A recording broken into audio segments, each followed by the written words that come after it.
Hello everyone, आज हम पढ़ेंगे क्लास 9 ज्योग्राफी का चैप्टर नंबर फर्स्ट, जिसका नाम है इंडिया साइज एंड लोकेशन।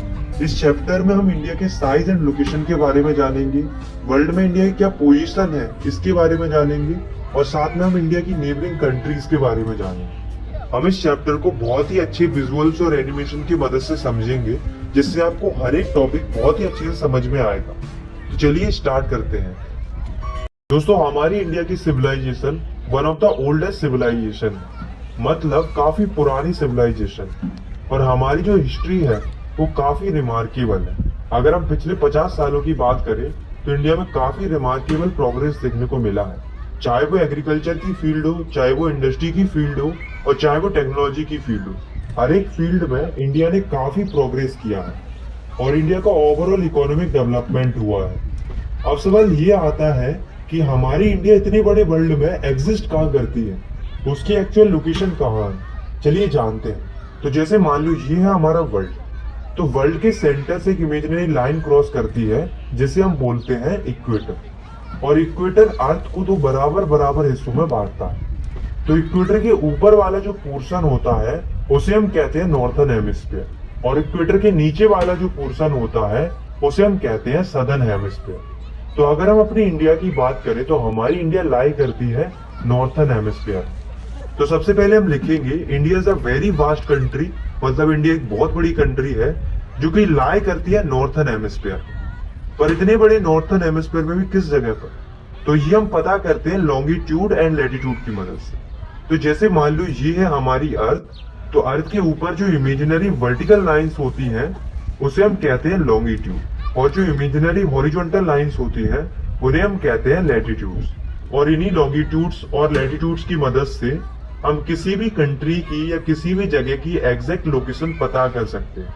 तो अगर हम अपनी इंडिया की बात करें तो इंडिया जिन दो लैटिट्यूड के बीच में लाई करता है वो है 8 डिग्री 4 मिनट नॉर्थ और 37 डिग्री 6 मिनट नॉर्थ, और इंडिया जिन दो लॉन्गिट्यूड के बीच में लाई करता है वो है 68 डिग्री 7 मिनट ईस्ट और 97 डिग्री 25 मिनट ईस्ट। आपको इन वैल्यूज को अच्छे से याद रखना है क्योंकि ये वैल्यूज काफी इंपोर्टेंट है।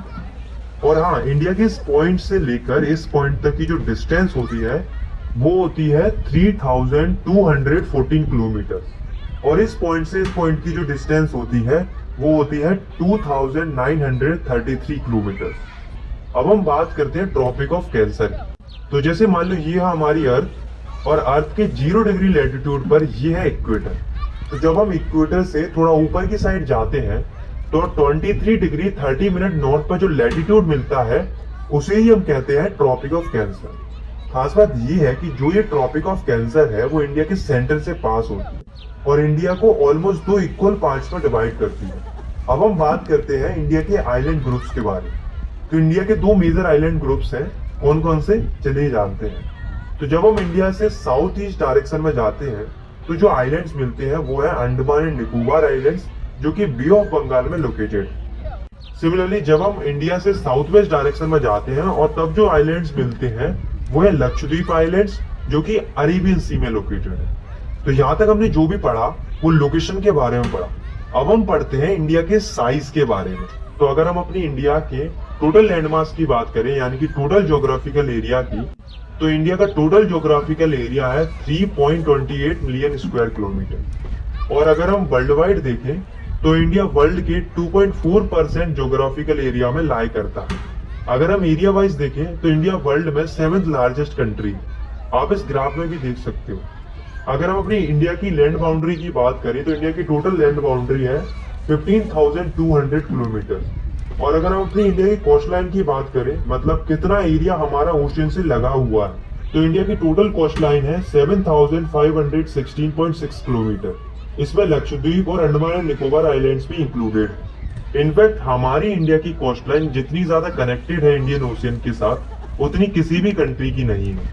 इंडिया के north west, north and north east direction में हमें देखने को मिलते हैं बड़े बड़े माउंटेन्स, जिन्हें बोला जाता है हिमालयाज, जो कि यांग फोल्ड माउंटेन्स है, यानी कि कुछ ही मिलियंस ईयर पहले फॉर्म हुए माउंटेन्स का ग्रुप है। वहीं अगर हम नीचे की साइड देखें तो अबाउट 22 डिग्री से इंडिया की चौड़ाई कम होती जाती है, यानी कि नैरो होती जाती है टुवर्ड इंडियन ओशियन।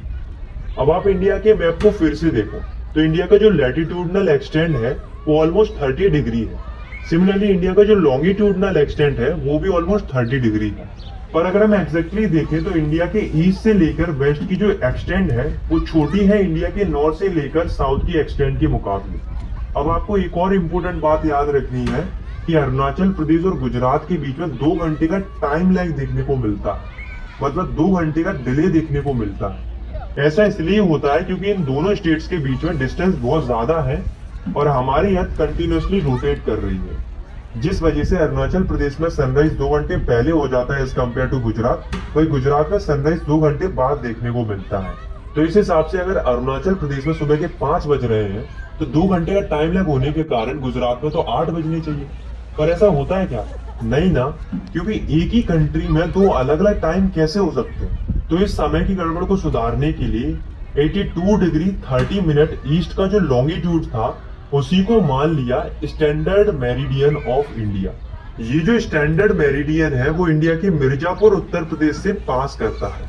अब इसी को क्यों चुना गया एज ए स्टैंडर्ड मेरिडियन? तो ऐसा इसलिए क्योंकि ये इंडिया के ऑलमोस्ट बीच से निकलता है और इसी के अकॉर्डिंग जो है इंडिया का टाइम कैलकुलेट किया जाता है। भले ही अरुणाचल प्रदेश में 2 घंटे पहले सूरज निकलता हो और गुजरात में 2 घंटे बाद निकलता हो, पर टाइम जो कैलकुलेट किया जाएगा वो इसी के हिसाब से किया जाएगा। जैसे अगर मिर्जापुर में 4 बज रहे हैं तो पूरे इंडिया में भी 4 ही बजेंगे, मतलब मिर्जापुर भी लाइक जलवा है हमारा। India and the world, India की जो लोकेशन है वो बहुत ही बेहतरीन है। हमारी इंडिया ईस्ट एशिया और वेस्ट एशिया के बीच में लाई करती है। हमारी इंडिया साउथवर्ड एक्सटेंशन है एशियन कंट्रीज का। अगर मैं साफ साफ शब्दों में कहूँ, India has very strategic central location. अब पता है इतनी अच्छी लोकेशन होने का फायदा क्या होता है? फायदा ये होता है कि हम वर्ल्ड के साथ बहुत अच्छे से कनेक्टेड रह पाते हैं। जैसे कि हमारी इंडिया का जो डेक्कन पेनिनसुला है वो हमारे लिए बहुत खास है, क्योंकि ये जो पोर्शन है वो इंडियन ओशियन में लाई करता है, जिसकी मदद से हमें वर्ल्ड के साथ कनेक्टिविटी बहुत अच्छी मिलती है। जैसे कि वेस्टर्न कोस्ट की मदद से हम कनेक्टेड हैं वेस्ट एशिया, अफ्रीका और यूरोप के साथ। वहीं दूसरी ओर ईस्टर्न कोस्ट की मदद से हम काफी अच्छे से कनेक्टेड हैं साउथ ईस्ट एशिया से और ईस्ट एशिया से।